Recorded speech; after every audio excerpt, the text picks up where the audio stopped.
How did you feel about the tweet that LeBron sent out? Bronny was better than some current NBA guys. We do guys a lot of sorry in the league, I'm gonna be honest. Imagine you being LeBron. Imagine you being Bronny, and you go to play NBA 2K, and you get to play with you and your son, and y'all sitting there playing against each other. That's so dope. And some people are upset about it. We're not normally in a position to even create nepotism. So finally, somebody that looks like us from our community is in a situation. That's what they do all the time.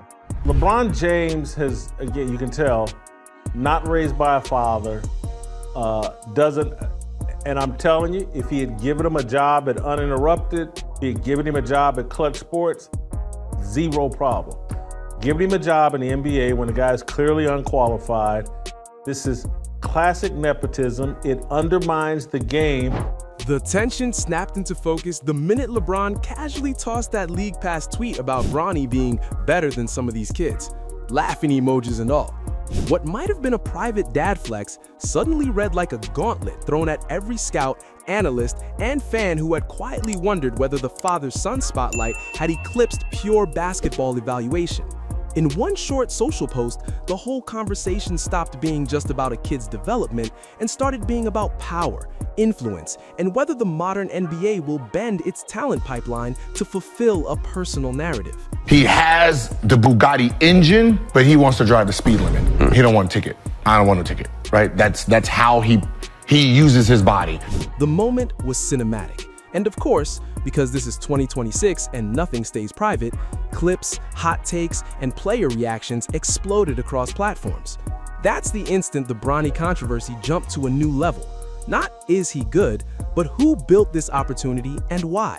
And those are two very different debates. The problem with Bronny's game is he's not aggressive, and when you're not looking to score, it becomes a problem. When you're looking to make passes, you miss everything, right? If you just be ultra aggressive, like I'm looking to score, you stop me, then I make the pass. But if you sit here trying to make a pass and the rim's right here, and there's like, oh, it becomes a harder game. When you look at the Jason Kidds, the Steve Nash, they're passers, but because they're so aggressive, like I need to touch the paint here, I know where to pass. Like how they look at the game is still an aggressive look. His game is passive all the way around. Everything is secondary to him. And it's just this awkward thing. When he's supposed to shoot it, he passes. When he's supposed to pass it, he shoots. Let's rewind and set the scene properly, because context matters. Bronny's path to the NBA wasn't a typical one. The countdown began years before the draft, when LeBron publicly outlined his dream of sharing a court with his son. Once an athlete of LeBron's reach says something that loudly, it becomes a mission statement for a whole ecosystem. Media narratives adjusted, teams took notes, brand deals lined up, and public expectations mutated. When Bronny finally made the jump to college and then to the NBA, every step was filtered through the lens of the James legacy. So the early whispers about readiness, Jaylen Brown's offhand "he's not a pro" courtside comment during a Celtics-Lakers game, or the later measured concerns voiced by veterans like Ron Harper didn't land in a vacuum. They landed against the backdrop of protective messaging, PR shields, and a cultural reluctance to question a superstar's family plans. Does Bronny James Jr. have to be successful in order for this to still be a great story? No. I want to see him be successful, just because I know how people might use that against LeBron in the future, but I don't think you can even use it against him. The fact that LeBron has put himself in a position where he has so much power that he can get Bronny James. Here's the part nobody is talking about. The debate was never only about Bronny's skill set. It's about timelines and incentives. There are literally dozens of examples of second-generation players who took slow, steady routes to readiness. Players who built confidence through 4 full college seasons, overseas seasoning, or G League reps without the blinding flash of global marketing. Those cases, Ron Harper Jr. among them, show the value of patient development. Harper Jr. stayed in school for the full arc, improved incrementally, and entered the league with a foundation built on repetition and role clarity. By contrast, Bronny's resume reads like a fast-forward montage: elite exposure, instant national narratives, and the pressure to justify a mythical headline before the tape fully exists to support it. The result is a mismatch between expectation and production that feeds the controversy. Critics point to box scores in film, defenders point to the sanctity of family dreams. Neither side is being purely cynical or purely innocent. Both are observing a system that favors narrative speed over natural growth. Issue with the Lakers taking LeBron with the 55th overall pick. Now, I got a problem with the people that act like nepotism hasn't been going on before. Now, let's break down the flashpoints, because specific moments have driven the story as much as the arc. Jaylen Brown's comment, "Erred but not shouted," pierced the bubble because it was a professional-level appraisal from somebody inside the trenches. It wasn't clickbait. It was a candid take that other players had likely been thinking privately. Brown apologized later, which smoothed PR relations, but the subtext didn't evaporate. The idea that a certain amount of accelerated privilege had been applied to Bronny's case did not disappear because of a polite apology. Then came the draft night and opening night theater. Bronny gets minutes on national TV, LeBron and the cameras soak in the familial historic moment, and some fans wonder whether that minute allocation was performance-driven or purely meritocratic. These are not abstract complaints. They are concrete questions about decision-making.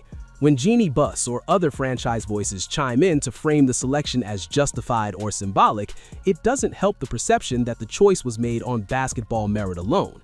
It deepens the sense that the business side of the league's operations sometimes overrides pure competitive calculus. Watch some of the first take stuff that led up to that and to see why LeBron reacted the way he did. And Stephen A seemed to be going extremely hard on the kid, you know what I'm saying? And it's just like, no matter if you think he belongs in the NBA or not, do you think it's nepotism or whatever you think it is, right? They want to say Bronny this, he don't. This is where it gets dangerous for all the parties involved: Bronny, LeBron, the team, and the league. When a narrative is protected so diligently from critique that even gentle, film-based analysis is labeled personal attack, you build a bubble that can't handle normal developmental friction. Young players need honest feedback, not a political shield. Scouts and coaches need to be able to say what they see on tape without being accused of disrespecting a family. Fans need to be able to ask whether a roster move is for basketball reasons or branding reasons without immediately being branded cynics. When the pressure valve is welded shut, two things happen. Either talent develops outside the public timeline, the healthiest outcome, or it becomes brittle under the spotlight, the worst outcome. Bronny's situation teeters between those two futures, and right now, the bubble of protection looks more likely to crack than to fortify him. Let's widen the lens and fold in other league storylines to show why this doesn't exist in isolation.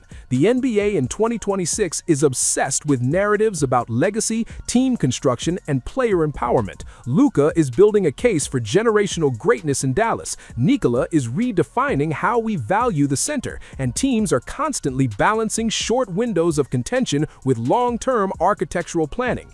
In that ecosystem, one superstar's public support for his son isn't merely family. It's a high-stakes production that ripples through scouting departments, fan engagement strategies, and even sponsorship deals. If a franchise leans into the father-son storyline as a business strategy, it's not surprising that backlash follows from fans who value competitive fairness. If a franchise resists those impulses, it risks alienating its most bankable relationship. The league watches both the optics and the box office numbers, which is why the Bronny debate is as much about commerce as it is about coaching. This game is passive all the way around. Everything is secondary to him. And it's just this awkward thing. When he's supposed to shoot it, he passes. When he's supposed to pass it, he shoots. Here's the part nobody is talking about: the human side of being that kid. Imagine daily headlines that imply your minutes are a product of someone else's brand equity, not your labor. Imagine social media mobs equating your opportunities with nepotism, while simultaneously asking you to perform like a veteran. That psychological load is non-trivial. Young athletes sometimes crumble under pressure, not because they lack talent, but because they are forced to shoulder adult narratives before they possess adult resilience. Bronny's freshman numbers at USC were modest: spotty shooting, inconsistent usage, not a dominant scoring profile. And that's exactly why a slower, more private development would have made sense. Development isn't glamorous, it's tedious, it's the grind. And the protective bubble, paradoxically, can deprive a young player of the abrasive experiences that forge long-term confidence.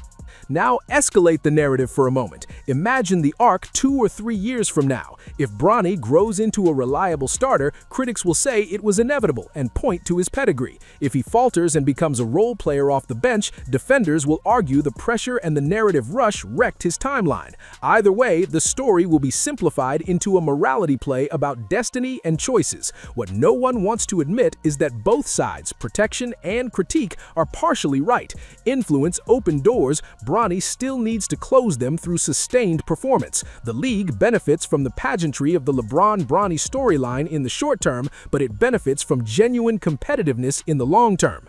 What's your take on Bronny? Do you think that he belongs on the Lakers, or do you think that he just belongs in G League? No, I said it from the beginning. You got to put everything in totality, right? You can't just say, okay, Bronny, he averaged 4. What is his attributes? 6'2", 42-inch vertical, strong, fast tricks, can dribble, can shoot the ball, right? So you're 19. At these picks, who is the best option? 24-year-old who's 24, right? I'm comparing you to a 19-year-old, right? So if I rewind you at 19, where were you? You wasn't trying to get into the NBA. You evaluate who has the So, where does this leave us today with the controversy at a new level? It leaves us exactly where any healthy sports conversation should be, arguing with evidence and with empathy. Ask for the tape, then ask about timelines. Demand full disclosure from franchises about how minutes and marketing priorities are balanced, but don't lose sight of the person under the jersey. If you're a fan who values meritocracy, point to the box score and ask honest questions. If you're someone who loves narratives, recognize that narratives must eventually be substantiated by performance. Most importantly, if you're an analyst or a commentator, remember that slaughtering a kid publicly is easy. Building a person into a player is harder and worth more. Here's the debate I want you to jump into. Do you think Bronny's path was hurried because of LeBron's influence, or do you think the opportunity was a legitimate opening that every franchise would have made? And if you believe the former, what concrete solutions would you propose so future second-generation players get both opportunity and a protected development arc without a PR bubble that suffocates honest evaluation? Drop specifics, cite comparable development arcs, propose timeline changes, or suggest structural reforms to how rookies are integrated into teams with megastars as parents. This conversation is bigger than one post or one headline. It's about how the league handles power, proximity, and fairness going forward. Final thought, the Bronny controversy is not a slow-burning scandal. It's a test of how the NBA balances storytelling and sport. The heat won't cool until we let real performance and transparent decision-making lead the narrative again. Until then, every Bronny shot will be a flashpoint, and every LeBron post will be scrutinized as strategy as much as sentiment. Pick a side, bring receipts, and argue like the future of the league depends on it, because in some ways, it just might.